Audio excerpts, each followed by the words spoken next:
এদিকে বৈষম্য বিরোধী ছাত্র আন্দোলনে রাজধানীর নিউ মার্কেটে ব্যবসায়ী আব্দুল ওয়াদুদ হত্যা মামলায় পুলিশের সাবেক মহাপরিদর্শক আইজিপি চৌধুরী আবদুল্লাহ আল মামুনের 4 দিনের রিমান্ড মঞ্জুর করেছেন আদালত।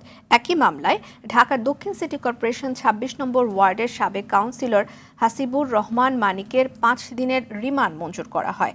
সকালে ঢাকার চিফ মেট্রোপলিটন ম্যাজিস্ট্রেট সিএমএম আদালতে হাজির করে দুজনেরই 10 দিনের রিমান্ড আবেদন করেন পুলিশ।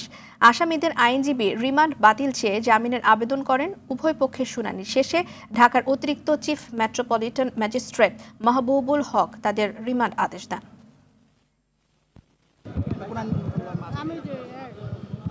এই আমার আসামির বিরুদ্ধে অভিযোগ করা হয়েছে যে ওনারা উস্কানি দিয়েছেন, কিন্তু এখানে এই 200-250 অজ্ঞাতনামা লোক বা ইজাহার নামে 130 জন ব্যক্তি যারা আছেন নাম ইজাহারে, এরা কে কাকে উস্কানি দিয়েছে এরকম কোনো অভিযোগ ইজাহারে পাওয়া যায় নাই।